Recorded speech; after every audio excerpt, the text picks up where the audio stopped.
Agee, what's up, dog? What's up, Thrill? Hey, man, listen. We got some folks on the show today, man. First of all, I'm excited about this. I'm a little upset, too. I know that might sound crazy. I'm going to tell y'all why I'm upset. I'm upset because I needed this when I was playing. That's all. That's all I'm saying right now, man. That's why I'm upset. I don't understand why this could have not been created when I was playing, because this is like the number one, I hate to say this term, but Achilles heel, even though we're talking about ankles, in the game of basketball. And that is, man, a rolled ankle injury. Like, this is like an athlete's like worst nightmare besides missing some free throws, but we ain't gonna talk about that.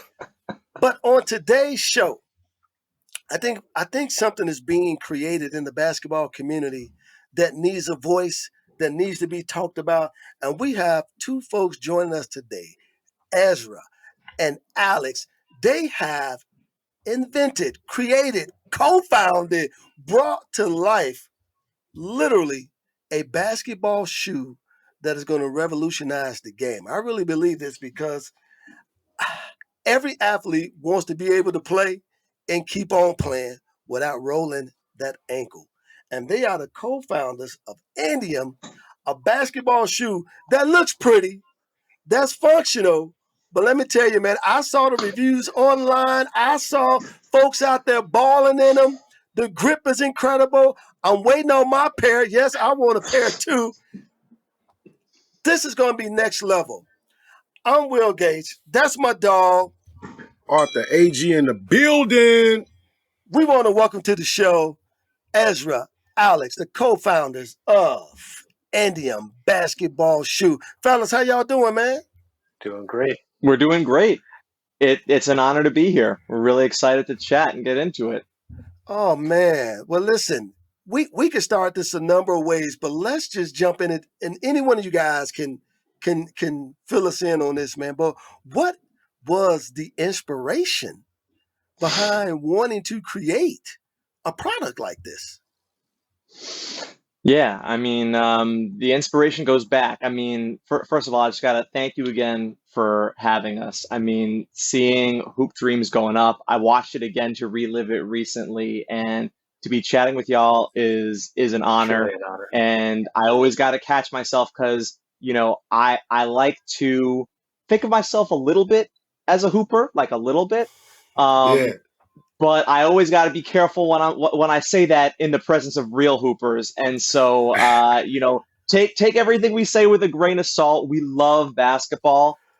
We built this company because of our deep love for basketball.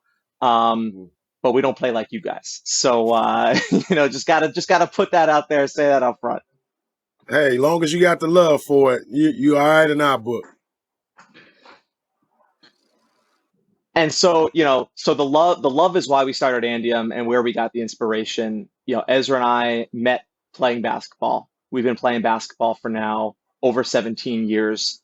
Teammates, opponents, competitors. We had an arms race of step backs. Ezra taught me what a step back was. I was like pretty uncoordinated back in the day. Still am a little bit.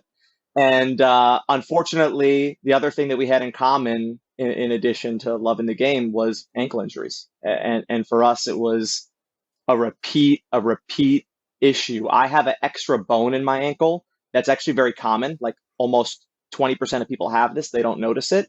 But when I sprain my ankle, that bone gets real angry and real swollen. And it was just getting to the point where I was like, I love this game, but I don't know if it's worth it because I can't go out. I can't, be with my friends, my family, work, all these other things, we say ball is life, but like there's other things. That ball is not paying the bills for me, so I got to do other things, and I wasn't able to. Ezra, I'll let you share a little bit about kind of your ankle history too before we keep going. Yeah, for sure. And I think talking about sort of like a founding moment. Alex and I think it was sophomore year of college. We were having this. Alex was alluding to like an arms race. Like we were just always trying to be who's the better player. And Nike came out with this shoe, the Hyperize, And it was billed as like the lightest shoe of all time, just like take your game to the next level. Just and we bought into the marketing. I had already had a lot of ankle issues, and I was like, maybe the extra mobility will help me. I don't know. We both got that, and within 2 weeks had the worst ankle sprains of our lives, and both of us were just out for like 3 months. And that was sort of the moment where we were just like, these guys don't really care about keeping us healthy. So that was sort of like the founding moment for us. And that was, like I was saying, 16 years ago. I personally ended up having ankle surgery after college. I had just like torn straight through the ligaments. After getting surgery, I was like the only guy in my yoga classes back then. Like now there's some guys doing yoga, but like back then I was like the only one getting my balance right, getting my mobility right. Just kept hurting them. Like basketball just puts you in those kinds of positions where you just get hurt. So we just felt like the status quo wasn't working. Like, people say, oh, ankle braces work. If you're hurting yourself every year, ankle braces don't work. So that's sort of Hey, that's crazy, Ezra. So, what was the aha moment where you both looked at each other and said, "You know what? This shit not working. We need to invent our own shoe and make sure that we can't claim that it's going to prevent ankle sprains, but you can limit the amount of ankle sprains you have in it. Let's go at it." And I'm quite sure the industry told you guys, "No, you can't invent that. No, you can't do that. No, you can't do that." Yeah, for sure. I mean, I think for us, we're just taking a whole different approach, right? Like if you look at like ankle brace tape, what they're trying to do is once you've already gone, then hope that there's something strong enough to stop you, but it never is, right? We're trying to stop you from ever turning in the first place. So we were looking at it and just like, how can we attack the root cause of a sprain by stopping you from turning in that first place? So we're coming at it from a philosophy of connection, making yourself one with the shoe as much as possible, and then giving you added balance in the moments where you need it, but disappearing when you don't.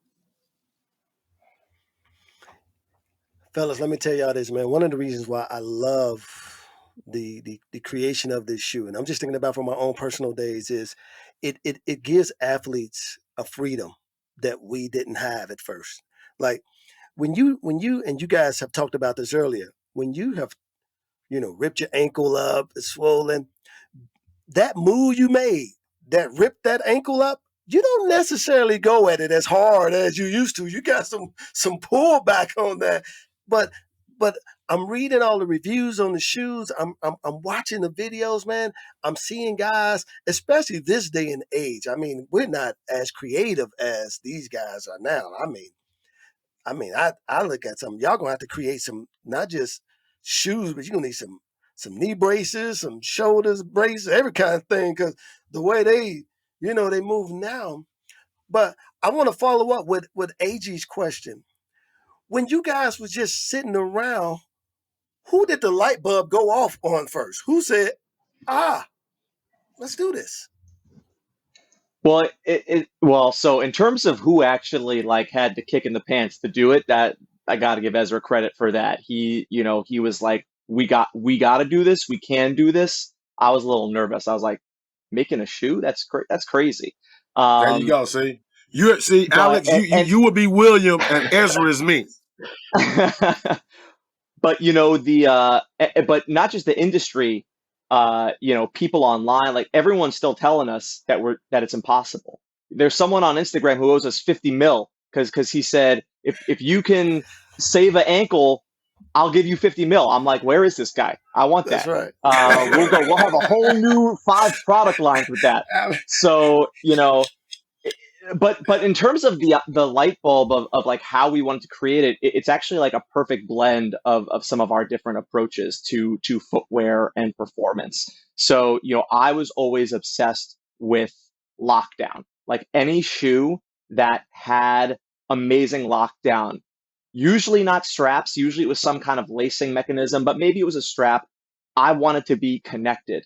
And Ezra was always about a wide base. And what we've created with the Pivot 1 is the perfect blend of those two things. We have the wide base, we have the outriggers for balance, and then we have these integrated flex lock strapping system that is just like next level connection to the shoe that you could never experience anywhere else. So it was the ideation and light bulb for the shoe was a blend of us, and then also you sprinkle some orthopedic surgeon expertise and some of that stuff in there too. Some of the manufacturing and sneaker executives that we worked with to bring this to life, and that kind of brings it to where it is now.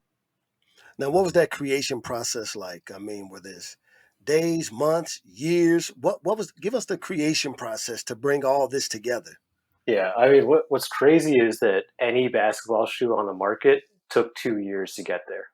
So from like that first sketch of the shoe all the way to it in consumers' hands, that's 2 years. And when we started, we were like, we're going to do it in 6 months.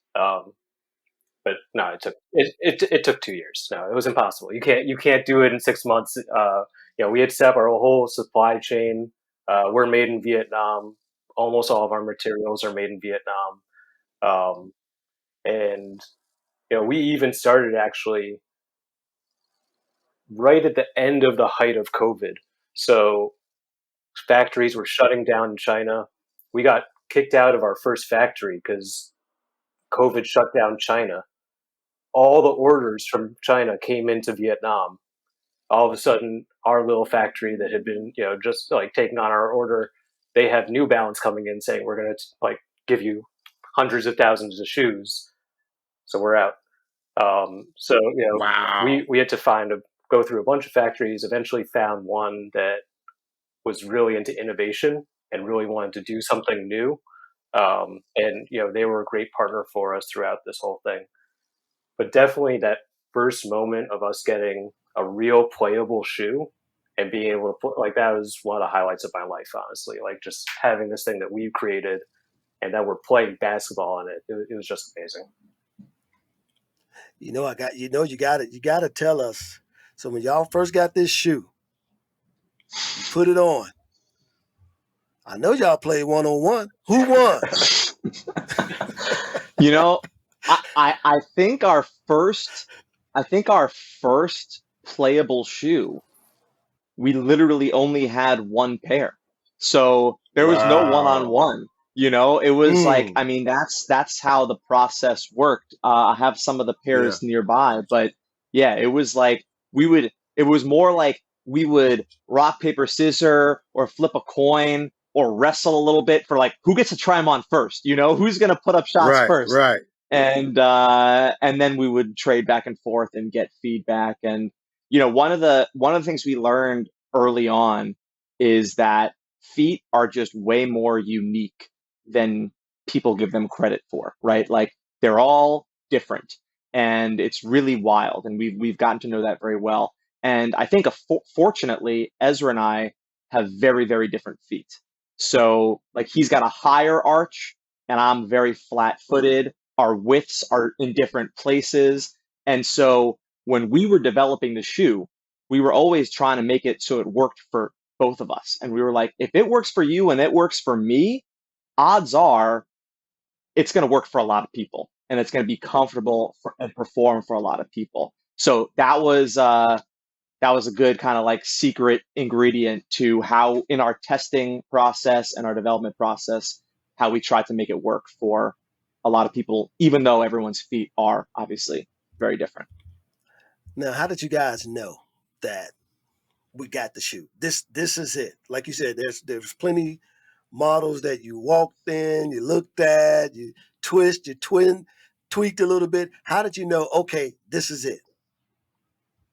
Well, so there's a video deep in our, I guess not so deep Instagram. We can send it to you after if you want. We could try to pull it up now. But there is a video of someone playing in this prototype. This is our first fully playable prototype. Like this is a real shoe. It's not what we wanted it to look like, but it was our first step, right? And, we played in it. We were like, all right, this feels good. Like we're testing it. We're doing our ankle measurements. but we're like, we got to get some feedback from other people. And so we took it to our brave friends who, were down to try it out. This is our first playable shoe.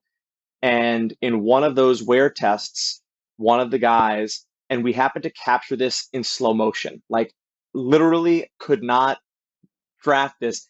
He's doing a spin move in the post and he lands fully on the defender's ankle.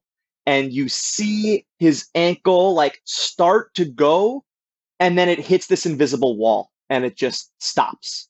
It just completely stops to the point where, and then he finishes the spin move, goes up. Only thing that's not perfect, he didn't hit the shot. But like, hey, he didn't lose his ankle. He didn't lose his foot.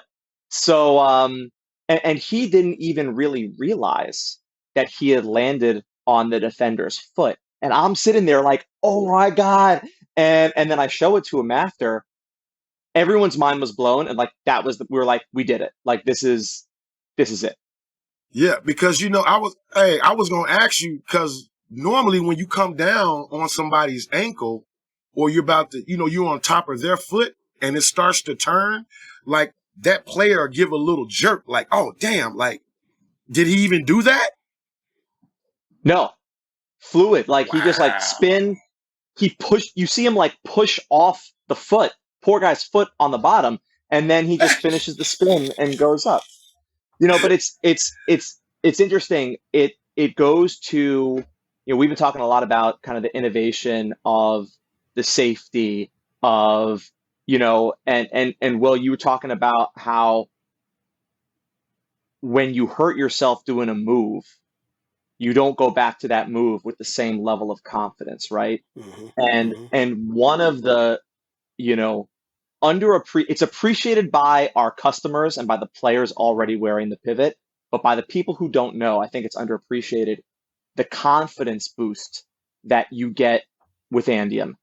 We like to say playing without fear, right? I'm not a flashy player. I'm an outside player, but my shooting percentage goes up since wearing these shoes, because I used to go up and be worried about landing on someone's foot. How am I gonna, I'm thinking a step ahead. Okay, if I land on the foot, I'm just gonna give out and just collapse and save my ankle. I'll bruise my hip, whatever, it doesn't matter. Just gotta keep on playing. Now I don't even think about it. I go up, eyes on the hoop, shot, nothing else in my mind, complete focus, and playing without fear. It's a confidence boost for whether you're shooting or whether you're going to the lane doing some move that, might give other people pause.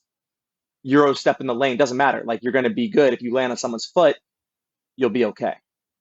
That's incredible. By the way, fellas, this is for you, Alex and Ezra. Y'all gonna have to put that on a t-shirt, man. I'm pulling a Shaquille O'Neal moment right there. Play without fear. Y'all gotta put that on a t-shirt, man. Play without fear. That's to dope market there, man. to help market the shoes. I like that. Oh, that's to have the dope. shoes on, to have that t-shirt on, like play without fear.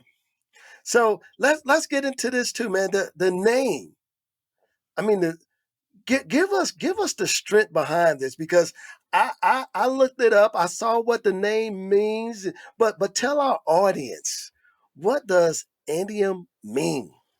Right. So Andiem means more days, right? And being a continuation, and DM being Latin for day, bring them together. It's just more days. We're just trying, that is our commitment to hoopers and to athletes, that we're trying to give them more days doing the things that they love, playing the sports that they love, but also doing everything else in your life so that you're not getting injured playing the sport that you love. Then you can go home, if you have kids, playing with your kids, doing whatever you need to be doing in your life.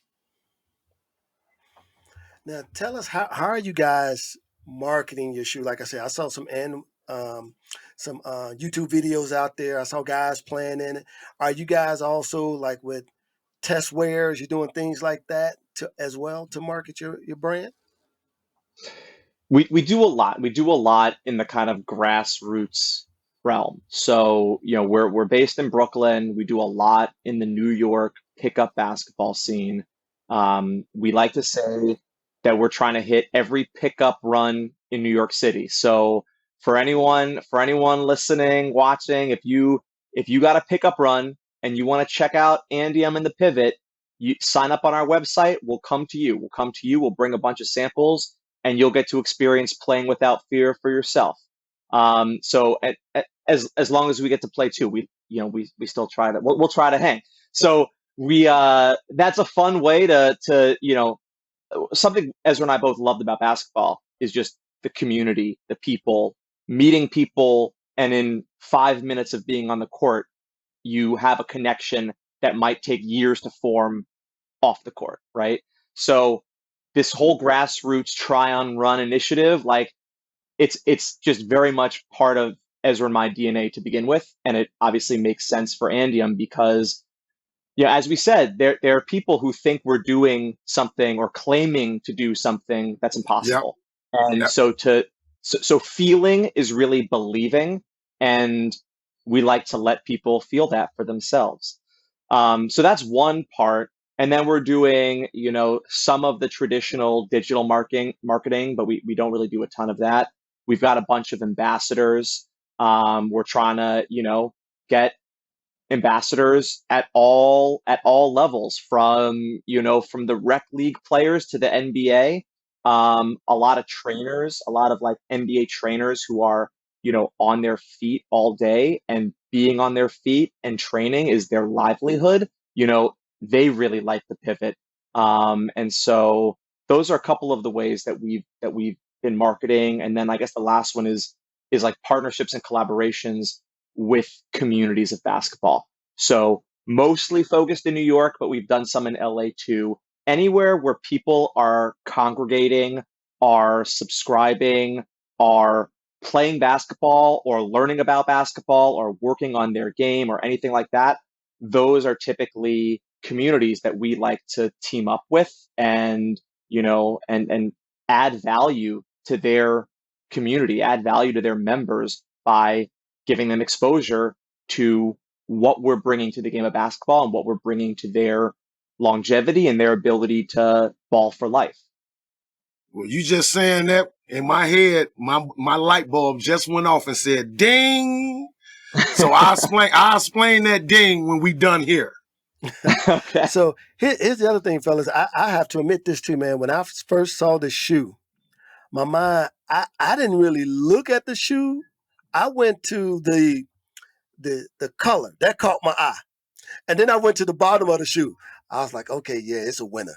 I didn't even look at the rest of the shoe yet. I just went to the color of the shoe and I looked at the bottom of it. So my question for you guys right now, how did you create an attractive shoe, but yet keep the functionality in it? Yes. As well as that, you were just talking about it before, Alex. People, if they just want to wear this all day long, they can. How do you create all of that in a shoe? Yeah, I mean, that's why it took over 2 years. Over 2 years, right? I mean, that's why you saw the prototype Alex held up, and we couldn't go to market with that, right? Like, I mean, it didn't look quite right. So much of it is materials, just like finding really high quality materials and making sure that, if you put nice materials together, it's almost hard to make them look bad because they show themselves the quality. We also just, like, when we were working on the design, we were thinking about like sort of a little bit futuristic, but also bringing it back to that classic feel that you had in like the early like 2000s team Nike shoes, where like it just simple color blocks, but like texture and nice pieces to it as well. So yeah, hopefully it came out, I think for us, the highest compliment we get whenever we do these try on runs, people who come by are just like, oh, I just wanted to try on because it looks nice. They don't even know anything about the functionality, and we're always like, wow, that's just the highest compliment we can get. Hey, so look, let me just throw these out here. This is what you guys have put in this shoe, and it's so crazy. I see, and to my audience, they have a wide toe box, a toe splay unlocks natural balance, the performance insole, connection, comfort and support plus, a flex lock straps makes the shoe one with the body, reaction outriggers, improve balance, stop inversion before it starts, and my favorite, dual heel counters, enhanced foot control, rear foot lock-in. Exactly. Yeah. So What, like, that is just, I've never heard Nike explain a fucking shoe like that, ever. It's so funny you mentioned that, Ezra. I'll ask you to go through kind of like some of the products, but it's, on the marketing side, when we were deciding how to lay all that out, like we were looking at the tech packs for some of the other unnamed brands, and we were like, what are these words? Like, what does that mean? And so it's hard to find about, like, you need stuff to sound cool and flashy, but like we wanted everything to be tied, like we are as a brand, to function, and for you to look at it and be like, okay, I actually know what I'm getting here. All right. And the color scheme, who came up with that? that because originally we were going gray with that prototype, and then we just, I don't know, it was just a moment of sort of looking at it and being like, we just felt that blue and white, the Carolina blue was going to work with it. We hoped it wouldn't be, for our first colorway, we wanted to do something that wasn't too crazy, right? Like next colorways, we could go a little crazier, but like we wanted to start off with something that everyone would feel comfortable wearing. So unless let me tell you, I love the colorway, because you have that light blue North Carolina. It kind of resembles the sky. Mm. You're kind of dreaming. You know what I'm saying? And you have that white that's in there. And then what is the material on the on the top of the foot? What is that material called? Yeah, so I think like that's where like our focus is so different than like somebody like Nike, where like that's like a mesh with some foam underneath it to give you a little extra padding, a little extra comfort. But our focus in the innovation is so much more on how do we align, like get your foot correctly aligned in the shoe? How do we keep you stable? That it's a very high quality mesh, but we didn't even name it, to be honest. Wow. Yeah, because it doesn't look like any of that Flyknit stuff. No, yeah. No, it doesn't look like that. It looks totally opposite of that. So you guys also did something different too. Why 1.0 as opposed to just 1? Right. I mean, the plan is to do a 1.5, maybe even a 1.9 before getting to 2. Gotcha. We're starting off by taking all the feedback we can get from our customers and all the try-on runs, everything. We're really a community-led feedback initiative here, where we're just going to take all of that in and innovate as fast as we can on the shoe. We really feel that basketball the innovation just has not been there. Like shoes just are not getting any better. And, it's one thing to come up with ideas on your own, but if you're not listening to the community, you're not doing anything. So. Hey, let me tell you this too. I want to tell you this thing too, because there's a company out here that is making insoles that talking about they can make you bounce and jump higher. You guys even went crazy on the damn integration of the insole in the shoe. Yep. Yeah. And so go ahead, Alex. Go ahead, Ezra. You go ahead.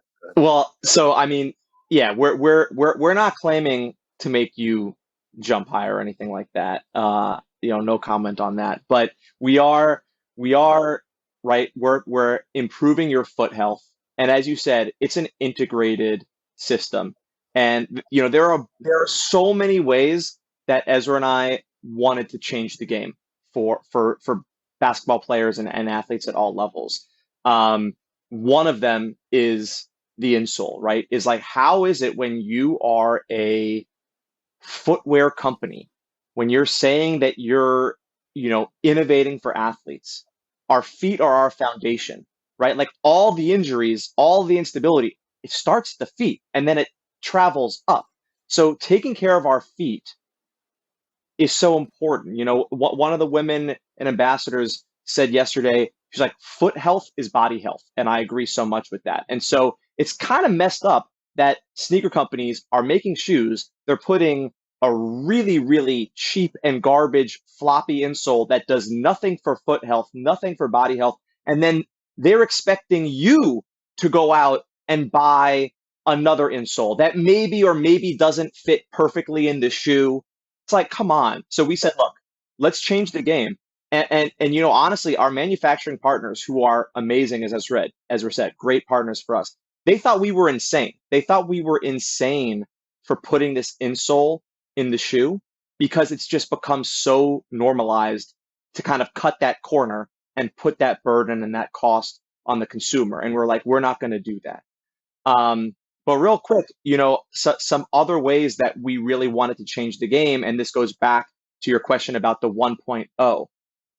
When you think of like the problems, the pain points that we're solving for customers, like obviously ankle injuries, most common injury in basketball, that's the big one. But what we also heard was customers or basketball players, they might love the LeBron 9. I personally love the LeBron 9. That was one of my go-tos. It had the lockdown that I love. The LeBron 10, no more lockdown. The feature that I loved was gone. And we heard this when we were interviewing people, basketball players early on. We heard that these seasonal and kind of like fashion and style driven changes, they ruin people's experience and it forces you. It's like, oh, you find a shoe that you like, you buy 10 pairs because you don't know next season it's going to be a completely different shoe. LeBron last year, LeBron had been high his whole line, and then he comes out with a low top. It's like, what? So the other reason for the 1.0, right, is like we're going to make changes. We're going to listen to feedback from customers, from wear testers. We want to make this shoe better, but we want to also stay true to our DNA and allow for kind of like more incremental improvements so that if you love Andiem, if you love the Pivot 1.0, and then we come out with the 1.5, you're not like, oh, this is going to be a completely different experience. They know it's still going to have the core tech and the core feeling of what they know and love. Yeah, I want to test this shoe because of the memory foam. Yeah, I just want the shoe, period. But that's a whole nother story. Fellas, we gotta jump into this, man, because we just gotta. The price point. You guys are kind of up there, and you're jumping into a shoe market that will put a Dame Lillard shoe out for $120. They'll put a Kyrie Irving shoe out for $120 and so forth and so on. Your price point is kind of up there. What was the thinking behind that per se? Yeah, what all went into the factors of pricing that shoe the way you guys priced it? Yeah. So one factor is just the cost of making the shoe.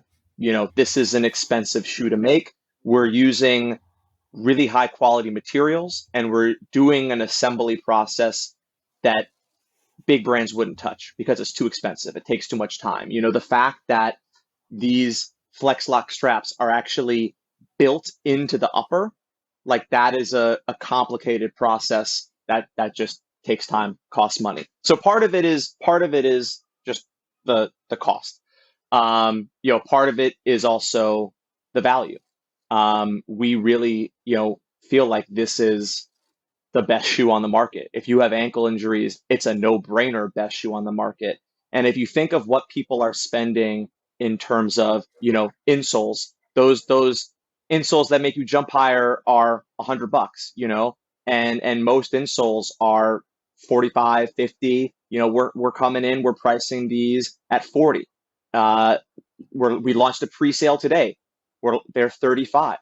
So, we're really trying to price things fairly. And, we're including this $40 insole in the shoe.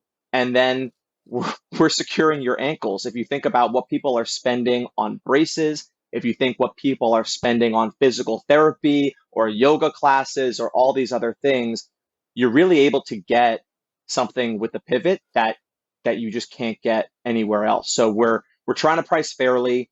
There's a lot of value. We're using really high quality materials, and we hope that that's kind of how customers see it. Ezra, I don't know if you want to add anything to that. Yeah, no, I mean, I think that's exactly it. Like, if you add up all the things that are going into it, we sort of view that it's almost a steal, right? You're getting, like, if you buy a high-end ankle brace, that's what, $60 to $75, and we believe that this is more effective than a high-end ankle brace, just because we're approaching the problem so differently. And then, like Agee was pointing out, like, all the thought that went into creating this integrated system, putting in the insole default, you know, we just feel there's a lot of value there. So it's also because of the construction of the materials, it's super durable. Like, this may be a problem for us as a business. It's great for customers. We have customers who are still wearing the prototypes from June 2023. We had these prototypes. They were close to what we currently have, but not all the way there. And we tested them with a ton of people, like 200 people tested them out, played in them. We logged a ton of hours. And then when we were done, we said, hey, if you want to buy them for a discounted price, because they've been worn by like probably, 3 or 4 people now, you can buy them. And people were like, yes, please. I want those. I need those. I don't want to play in anything else. And most of those guys are still wearing the prototypes. We're like, don't you want a new pair? We launched a new one. They're like, well, I'll buy it when this pair is not working for them anymore, but they're still good. So, that's the other part of the value is it's a durable shoe. And, most shoes you kind of break down the upper over time because you're slipping around. But when you're so connected, and the materials that we use for the straps and for the webbing here, which goes all the way to the base, those really absorb a lot of the force, and they're very, very, very strong materials. Okay. So that goes. Is that a hidden lacing system in the shoe? Yeah, that's exactly right. So this webbing, I don't know if you can see it. We cover it with the upper, but it actually goes all the way down to the strobel. So it's kind of like, and it's fun. A lot of other shoes, they cheat. They imply that it's hidden and it's going down, but it may stop right here. And so ours goes all the way to the base. It's another, expensive process, and we have to then protect your foot from it so it doesn't rub on your foot. But if you like a lot of security and tightness more in the midfoot, this is going to go over your ankle and pull you into the back and bottom of the shoe, the straps. But if you want more lockdown in the midfoot, you tie this really tight here, and you get that as well. And if you don't, you just kind of tie it normally, and you're still good to go. Fellas, I got to ask you this too, man. I hate to be the guy that's asking these questions, but again, with the price point, who is kind of like your targeted audience? And obviously, real hoopers and things of that nature, but I'm only saying that because basketball, particularly the shoe game, is such a market with retros and everything else out there. It's like this 14-year-old kid, am I going to pay $250 for some Air Jordans? Or am I going to pay $250 for some Andiems? Who are you marketing the shoe to? It's a great question. Not a tough question at all, I don't think. So don't hold back on those. But our target market is really primarily the adult basketball player, and we felt that is a ignored market in the space. So we do have some teenage players, some high school players, but they're the players who are really, really focused on their game. I mean, they're players like you guys. It's like they're trying to play at the highest level. They know that health and longevity is important. They may have some coaches or some family being like, lock up those ankles, wear Andiem. But in terms of our, the majority of our customers, they're 25 and up. They may be pure rec legends. They may be former college players, former pros, but they're people who love basketball, and they're at a point in life where they're like, I don't want to get hurt. That's like my number one care about. I want to perform. I want to do what I do on the court, and I want to do what I do off the court. And no one else is talking to me, because we don't think that the big brands care about adult basketball players. We kind of think that the big brands make the assumption that kid's been wearing us since he was 14 on AAU. He's going to wear us for life. But the reality, and what we heard when we interviewed people and did surveys, was at a certain point, people start getting curious, and they're like, I've been wearing this since I'm 14, but I kind of feel like something's missing. Let me see what else is out there. So that's what we do. And while it there's no way to look at the market and not say it's super competitive, right? Obviously, really competitive market, but we do feel like we're super unique in what we're bringing to the table. There's not even a high top really available. So whether it's the marketing, they don't make high tops no more. Yeah. So talk about an integrated flex lock system, next level performance and protection. Now you can't even get a high top with So it's crowded, but we feel like we really do stand out. Yeah, and somebody like the larger companies, they don't have to care about grown up athletes, because you then transition to golf or you transition to running, right? And they just keep you in their system. So it's like, oh, I wore this my whole life for basketball, and now I'm going to this other sport. Let me check it out. We don't feel that you should have to make that transition ever. I want to be playing basketball my whole life. It's my favorite. Like, why would I give up the game? So that's definitely who we're looking at. And then I think, like Alex was saying, for us, it's anyone who can't afford to get injured, right? So that's people who are older, but it's also, like Alex was saying, these younger players, or people who are going pro, where they need to stay ready. They can't be injured when that moment comes, right? If your name gets called, you have to be ready. You got to be ready to go. So we're for anybody that can't afford to get injured also. I love that, man. I love it. First of all, it's the hoop dreamers with dreams still. So I love that. The fact that, because that's just the truth. There's guys that, who love rec ball. They still want to play. They get into the Y, they get into the gym, but they got to go to work on Monday morning. Right. So, and they want to get to work on Monday morning on both feet, not limping in. So I love this, man. My other question for you guys is, I saw in your message you have this theme. It's called Hoop Forever. Hoop Forever. Like, when I saw that, I was thinking, like, in our mind, we always think that, man, when I get 40, I'm still going to be dunking. When I get 50, I'm still going to be dunking. It is the play on that is that there's a possibility you can still, in your 40s and your 50s and your 60s, get out there and still hoop. Is that some of the play in that? Absolutely. Maybe you won't be dunking, but you should at least be on the court, right? You should at least be playing, and hopefully playing without fear. Hopefully you're not just becoming, a 3-and-D guy who just goes, 3-point line to 3-point line, like, allowing you to play your whole game, really truly hoop forever.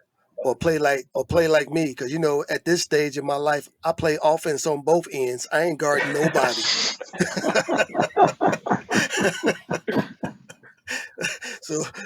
But I love that, man, because I think one of the things that what's going to happen with this is, too, the Hoop Forever concept, is that you guys are going to bring a lot of guys out of retirement too, because there's a lot of guys that I've played with that really, they're afraid to play again for that exact reason, that they're like, I don't want to deal with the pain of an injury like that.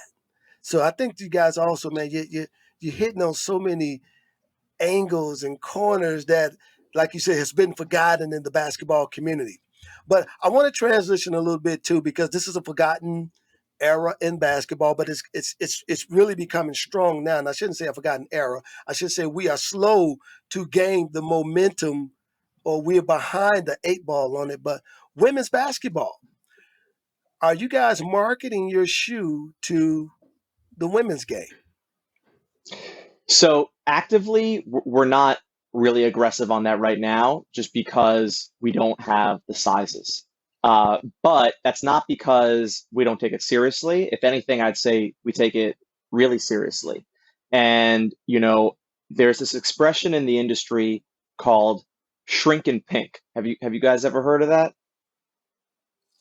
Shrink and pink. It's the idea that you take a men's shoe, you make it smaller, you make it pink, and then you call it a woman's shoe. Gotcha. And you sell that to all the lady ballers or all the lady athletes, whatever. Yes. And we were like, we don't want to do that, like we want to be real. Women are physiologically different. Their feet are different. Their bodies are different. And we want to make a shoe that supports those differences. Now, we're a small company, we just launched, and we don't have the resources of, these gigantic brands that can just make all the sizes and make all the different versions and colorways and all that. So we'll get there, but we're not there yet. And, we were initially thinking that we wouldn't be selling to women until we had a legit women's line, that we had a women's last, a women's shoe. It was actually built for women. And we've been surprised that women have been reaching out to us and saying, I don't see women's sizes, but can I wear your shoe? And we've been surprised. And, that most women, even though there now are some women's shoes available, a lot of women have just been used to wearing men's shoes in a lot of ways, because one of the big differences in a woman's foot is a higher arch, and we have arch support in the insole. In some ways, our shoe is like good for women off the bat compared to a lot of other shoes. So, right now our smallest size is a men's 9. And for the women who have sizes men's 8.5 and up, some of them are already rocking the pivot and they're liking it. But because we don't have smaller sizes, we tend not to market it that way, because we would just be kind of disappointing people. But that is on the roadmap. That is where we want to go. Expanded sizes, and hopefully eventually like a unique women's shoe, and we can be one of the first brands to be like, we got legit men's shoes, we got legit women's shoes, like ultimate in performance. That's the vision. That's where we want to go.